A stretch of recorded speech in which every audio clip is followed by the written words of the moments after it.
All right, what is going on? Welcome back to another episode of the Wired Sound Podcast. Today we're doing a nice little solo episode, just going to be talking about everything like the lights going off. That's all right. All right. What is going on? Welcome back to another episode of the Wired Sound Podcast.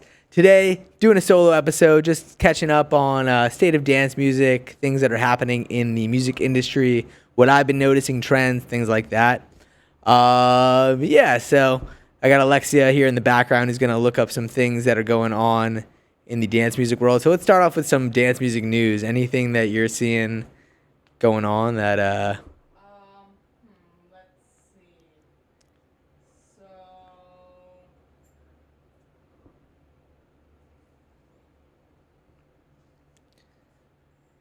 bad stuff?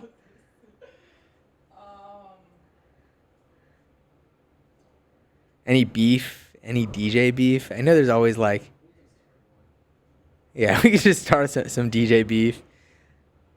Yeah, I saw we got that, all right, maybe we'll just edit this. yeah, I'll edit it out. Okay, So, be do. things about Israel.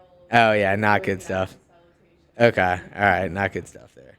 Alright. DJ Snake and Dylan Francis. They had, So we got DJ Snake, Dylan Francis beef. yeah. That's a Their wild one. friendship has Because they're friends forever. Like they make Get Low together. Yeah. just, one of them made a prank on each other. He made us, So Dylan Francis did a prank on DJ Snake, and DJ Snake didn't like that. yeah, apparently. It was just like, I mean, come on. Like Dylan Francis is like the jokester of EDM. By the way, like just going off of that, I think we got to give it to Dylan Francis as being like the first ever comedian DJ mix of like bringing comedy into dance music. It used to be such a serious thing before Dylan Francis to be a DJ. Like no, everyone's taking themselves so serious. There was that one meme where it was like DJs in their press photos and it was just like them super serious, and then like DJs at their live show and they're all like happy. Anyways, thank you Dylan Francis for adding comedy into the dance music world. I don't think anyone gives him props enough for that, because there's other people that do like the comedy thing, but Dylan Francis was really the first one. to Deadmau5, who he Let's- has had beef with over 30 people. Deadmau5, okay. All right, Deadmau5 beefing. I mean, we talked about this before with the whole James Hype thing. Madonna, Justin Bieber, Yeah. College, Marshmello, Afrojack, Avicii. Oh my God. I mean, it sounds like Deadmau5 just has an issue with everyone, but maybe that could be branding. Like I think about this sometimes when I'm lying awake at night. Is like, are these DJs purposefully like Deadmau5 doing that stuff on stage with James Hype? Like that was such a brilliant press stunt. Like there's obviously stuff in pop music where a pop music artist will date someone for press or something like that. But I don't think people like realize shit like that happens in the dance music world as well with DJs. Like I've seen so many of those TikToks where it's like, oh, like this guy stopped my track, mid set. Like that shit is staged 99% of the time. I hope people know that. I'm sorry to like burst your bubble, but it's a marketing tactic. It gets you to pay attention to what's going on. All right, Alexi's got another story for us. This guy's Sub-Zero Project, you know him, right? Yeah, Sub-Zero Project. Yeah, he was accused of a fake set at Tomorrowland. A fake Tomorrowland set. I've been hearing a lot of I think Deadmau5, that was another Deadmau5 thing. He said that he's like, you can't DJ Tomorrowland without playing a fake set, without a pre-recorded set. And I'm like, listen, as a festival DJ, I've played EDC, Orlando and Vegas, and it was all live, I promise you.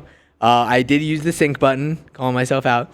I will tell you, want to hear my worst ever festival intro?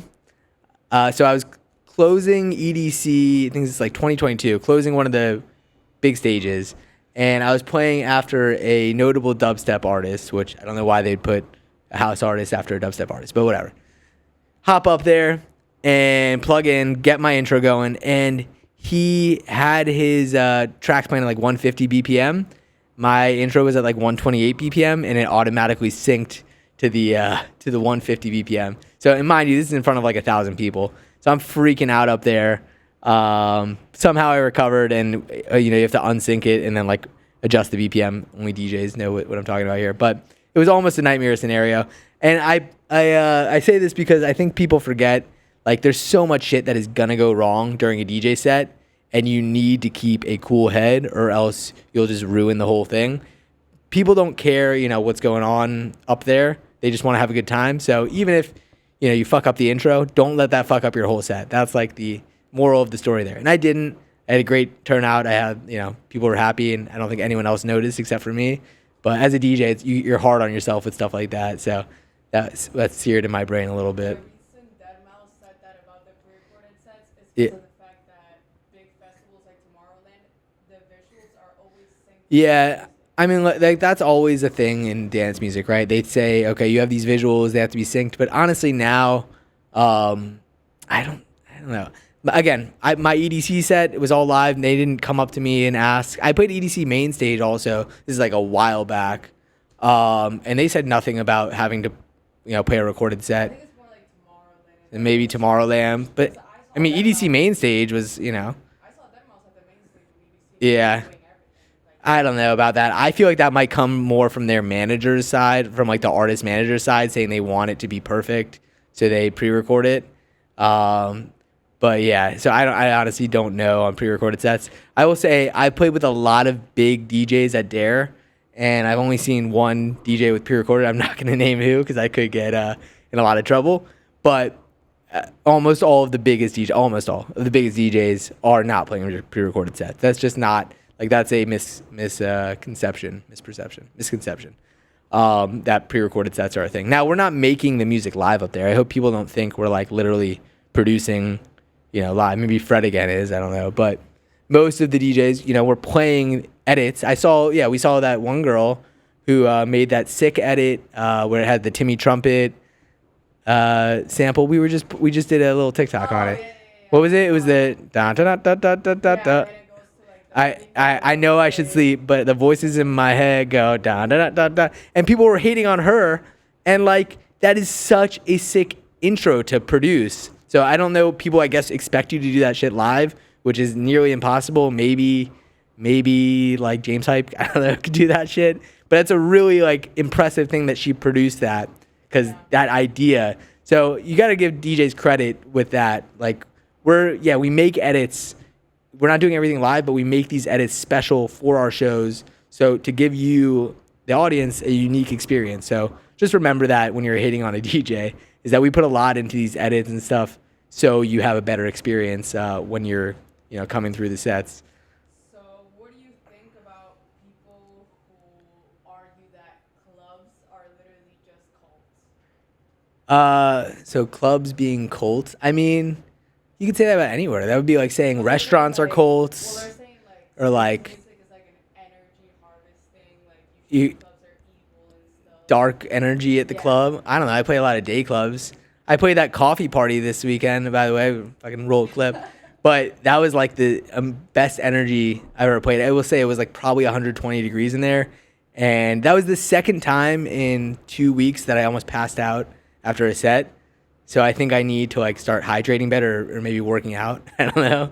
But yeah, I literally almost passed out because it must have been like 110, 120 degrees in the room. And like when you're DJing, you just are burning so much energy, and you don't really realize it until after sometimes. And then you'll hop off and you'll feel like literally like you're about to pass out. Same thing happened when I closed for or opened for Pauly D. I was playing, supposed to be a 3-hour set, turned into a 5-hour set. Hadn't eaten that day, and I got off and I like immediately chugged water and had to sit down because I felt like I was about to throw up and pass out of, I guess, heat exhaustion, or however that hits. And then, what do you think about the fact that EDM has been so directly linked So- to drugs? Like it's almost. All right, well, yeah, I mean, okay, so she's asking about EDM and the drug link. I mean, that's like you could say that about literally any party scene forever. Bet you in the 1920s, fucking, I don't know who was big in the 1920s. It just sucks because I feel like Probably. people literally go to festivals And- just to get drugs. Yeah, alcohol is a drug too, though. So like, it's just, I don't want to get too much into that. I've never been a big user. I don't want to incriminate myself on camera, but I know myself to know that it's a slippery slope with that stuff, especially if you're a DJ, you're around the party scene so much that if you like, I've seen a lot of people fall into that trap. But you know, you definitely don't need it to enjoy the music. Like, and I don't think it'd be crazy. I can't imagine like music producers out there popping pills and stuff constantly because like you're staring at a computer screen for like 12 hours a day. So that would be wild if you're like tripping out trying to produce a track. I don't think that would line up. So I don't think a lot of the actual producers, maybe the DJs, but like the DJs with ghost producers, but yeah, like if you're a producer, it's very unlikely that you're partying like that all the time and actually producing music because I can't imagine staring at a screen, you know, after a come down or something like that and trying to make music. But you know, yeah, of course, the party scene, raves associated with drugs, that's always going to be a thing. But again, like you know, if you went to the '80s rock concerts, like I mean, there's every party period had drugs. That's just like young people having fun. Yeah. Yeah, I mean, listen, but that's the same, like, again, yeah, people going to raves for the wrong reasons, but, like, they want to go to have a good time, whatever that is up to them to what a good time is. You know, if that means taking stuff, then that's on them. You know, but you know, as a lover of the music, I hope if you are doing that, maybe they'll just be safe, and then they get introduced to the music the right way, and they have a deeper love for the music or a better understanding for it. Because it really is, it's such a cool scene to be a part of. You know, like it's really a welcoming like scene, and I've had such good experiences. It's so weird though, because I will say, like my TikTok, I get so many mean comments and stuff from people about shit, and I'm like, are these people like ravers, or are they must just be a lot of like angry DJ comments. Yeah, where's the plur on my TikTok? They're fucking. I get shit on all the time. I don't know what it is. I trigger a lot of DJs on there. It's like older. I look at their profile sometimes, and they're like 40 to 60-year-old. It's like 40 to 60-year-old DJs who are really fucking pissed off. Yeah, I'm not saying they're like, if they were big or something, then I'd be like, oh, you know. Anyways, yeah, I think that's a big thing too for aspiring producers and DJs. Like, if you're starting to do stuff right, you're gonna get people shitting on you on the internet. It's like, it's hand in hand, and you should take that as a compliment that they're taking their time to shit on you because they feel threatened or whatever it is. But that's how I take it, at least. And I'm like, oh, fucking solid engagement. Let me hit them back and try and like see how much more, and then get the views up.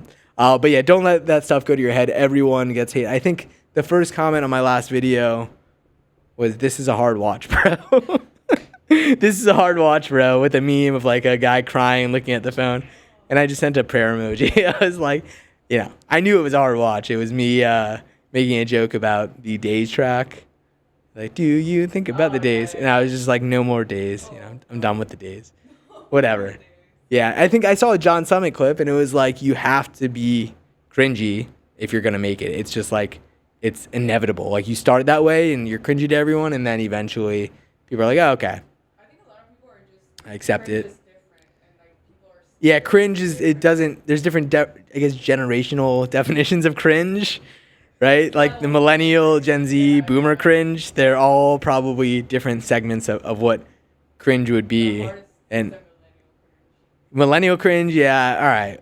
I mean, I'm a hard millennial, branded into there. Yeah, I think being a millennial DJ, someone asked me the other, you know, people ask me how old I am all the time, and I'm like, yeah, someone guessed I was 10 years younger, though. I did see a study that house music keeps you, like, 10 years, yeah, you look on average like 10 years younger. If you're like a really big proponent of house music. And I mean, if you really think about the DJs that are like up there in age, they don't look that old compared to, I don't know if it's just, yeah, you think, no, I don't think you think they're all getting Botox, like all the big DJs? I mean, like, I'm trying to think. Like Aoki, he's got to be up there. Fucking looks great. I'm like, yeah, all right. Aoki looks great. Trying to think of, you know, there's a bunch of older DJs. They all look, yeah, Tiesto is like fucking 22. No, but I'm just saying, yeah, no. I think that definitely I've noticed that DJs, they just maintain and they don't really age, a lot of them. You know, or at least there's only... Yeah, except for Fatboy Slim. He's he's looking that age. I love him, but Yeah, Armin van Buren too. That's what I'm saying. All of these. I mean, Armin van Buren's got to be in his late 50s, maybe Just started the 60s. health magazine. Yeah, he was in Men's Health recently. I mean, that's where he's at. But definitely looks maybe 30s. I just saw a post that he had to cancel a show in Amsterdam because he literally couldn't get to the stage. He got like attacked by the crowd. I don't know if it was attacked, but like, yeah, he literally couldn't get to the stage. I don't know how true that is though. Usually have like a security escort, and like, it's usually pretty okay with that kind of situation. Maybe it was like a small, like, Yeah, I always feel like a dick when I have like a security escort because I've had that happen for like some of the headliner shows, and I'm like sometimes I just want to like stay and like talk to people, and then I feel like the security like wants to get out of there or something. Yeah. So I'm like, all right, this guy wants to go. So if I ever don't like say goodbye to you and at a headlining show, just know that it's because of the security. I'm blaming it on them. But no, I'm trying to get better about like sticking around after a set and like talking to people more. I think a lot of DJs, like at least me personally, I always feel awkward in the club unless I'm DJing. I don't know what it is, but or just maybe it's just not our like. If you're a producer DJ, you spend a lot of time on your own behind a computer, so we're like naturally introverts, I think. So it's a really big flip of an environment. I've gotten a lot more comfortable being out and being in the club world.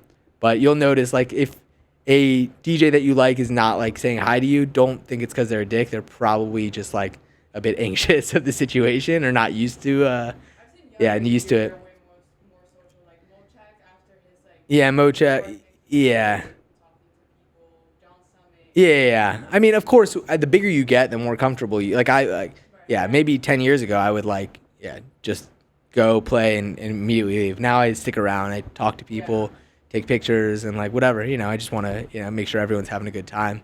That's definitely something though as a DJ that comes with time. That's not an overnight thing. Is being comfortable, and it's not a natural thing like to have all these eyes on you and people. I sometimes I think about it and I'm like I have 1,000. Like I'll be up there and I'll be like I have 1,000 people staring at me right now, and if I like fuck up, like everyone's gonna not have a good time or be like, what the fuck is this guy doing? But I try not to let my thoughts, get away from me during a DJ set. Yeah, I mean, listen, the good thing about that as a DJ, I think if you're doing it right, I do a lot of quick mixing, I call it. So you really only have like a minute and a half in between each track if you're quick mixing to like process what's going on. And for me, it's just like pick a track, all right, do some hands in the air, hype the crowd up, and then immediately find the next track because I have like 600, 700 tracks. My organization is horrible. Sorry, 600 or 700 tracks on like prepared for a set. So then I'm just like searching for the next track. There's probably a better way to do it than what I'm doing, but and then pick the next track, mix it in a clever way, and go on. So I think you don't have that much time to really process what's happening. And then you'll look back sometimes in a video and be like, that was fucking crazy. That was a shit ton of people Do you there. always record your sets? I don't. I need to start recording my sets. I always record like video. I just did the 360 camera for the coffee pop-up that I did. And then I did a 360 for the Dare set that I played. But for some reason, the audio quality is shit. So I got to figure out how to get better audio quality for the 360 camera. But those things are cool. They capture everything. Sometimes I wonder for like people attending, like, do they care that the DJ is recording everything? Do they not want to be in the video or the after movies? If you're out partying and then like I saw, I don't know who the artist was, but they posted like a couple that was like clearly like on something on their TikTok, and they got obviously like shit on for doing that because it's like not cool to expose those people. But I'm not. I mean, listen, I used to do that kind of content for a while on TikTok and stuff, and it got views, and then I feel like shit about it. So like I completely 180 my content maybe like 2 years ago to like stop doing that. That clever. But I wasn't like I always tried to be positive with people and not like shit on people like that. But so I you got to remember it is technically legal to take videos at the club of other people because it's a public space. But yeah. Yeah, it's a clickbaity thing, but I think now artists are starting to ask permission. Hopefully that would be the right way to do it.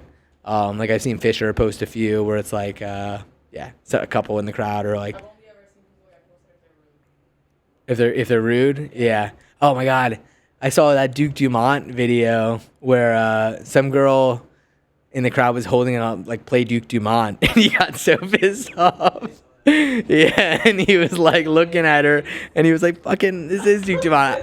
Yeah, the reaction of him is so funny. I'm like, yeah, he's a legend too. So like to not know, I guess that might be the dream as a DJ is like people to request a song to you that's your song and they don't know that it's you that's playing, because then it's like you hit it right. You made it big enough to where people know your music, but they have no idea what you look like. Yeah, DJs. I think most DJs, maybe like John Summit's fucked and like Dom Dalla, but most DJs have it the best of both worlds. They get to be like famous in part, like sometimes, like, but like 99% of people on the street would never recognize Armin van Buren or someone like that. Yeah, DJs. we can look scrubby sometimes. I mean that's not entirely true. A lot of the DJs are more clean cut and stuff now. Maybe not the wub dubstep DJs, but yeah, it's a slippery slope. Yeah, I think, and then you got the masks, right? Marshmallow.com.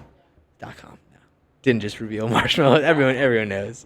Everyone knows. Yeah, I guess you start to, the more you're in the industry, you start to find out industry secrets, and it kind of takes the magic away from it sometimes.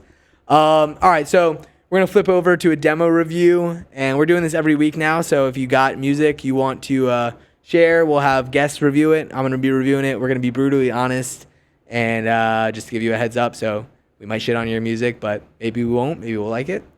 Yeah, so send your music, and we will see you next time. If you're ready to become a full-time DJ or music producer, check out Wired Sound Academy in South Florida. In just 4 weeks, we will take you to no experience to learning how to DJ and making some heaters. Check it out, wiredsoundacademy.com. All right, so we're going to do a quick demo review. We got like 15, 20 demos this week, but I'm going to have Alexia pick, let's say like 3 to 5. All right, so go ahead, Alexia, pick out your first one, and we're going to give it a live listen. Okay, let's see. First one is going to be by Lamb. It's called BTB. Okay, let's see what you got. Let's go.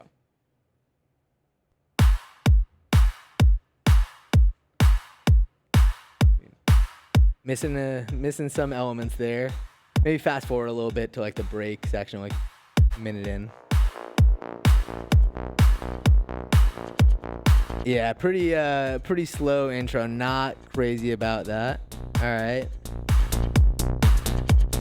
Get to like the drop section. All right. Bring the bass, bring the bass, bring the bass, bring the bass, bring the bass. Here it goes. Bass line back. All right. I mean, solid bass line. It's hard to kind of get that groove. I mean, the clap is really bad though. I think that's actually like killing the whole track. I'm gonna go with a 4 out of 10 on this one. To be honest, I might be just a little bit harsh, but what do you give it? Wait, you have a ranking for it? I think it's pretty bland. I would love a little bit more of different sounds, so I'm going to give it around like a 2. So. All right. All right, so next one then. Okay. All right, we have At Night by Flavian. It's an edit. Okay. Damn. I Can't believe it. All right, we have At Night. At Night, Flavian edit. All right, let's hear it. Always fast forward, like. Sorry. All right, some cool sound design there for sure.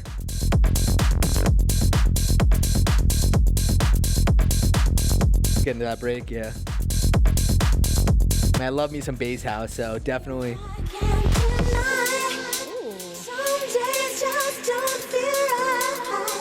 Can't go wrong with this vocal.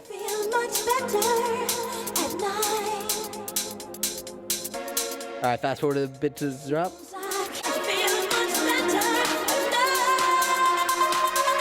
All right. Seems I can't deny. Some days just I wanted a bit more there for sure. feel much better All right, so I mean, I think the elements are there for this one. It's just you're mixing some of that mix down stuff to make it hit a bit harder. I'm gonna go with the 7 out of 10 because I really like the groove and everything, but not quite there on the mix down. I personally think it had like the perfect, like it was calm, but like it still had like crazy sounds to the point like it balanced it out. I don't know. I liked it. I give that like a 7. Okay. All right, we have Who Knows by Skansen next.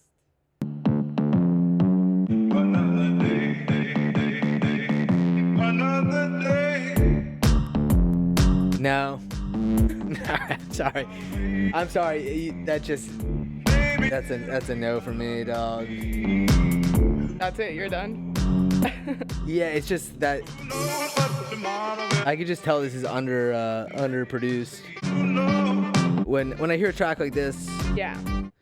like it just sounds like the guy threw in a few Spice samples and put it up on SoundCloud. I'm gonna go with the 1 out of 10. I'm sorry. I think that might be the worst one this week so far. Yeah, I honestly did not enjoy it either. But okay, next one we have Stardust V2 by Nick Teen. Okay. Oh, Nicotine. That's funny. You never try to leave my side, but all you ever told was lies. I can face the demons on my own. All right, start right here.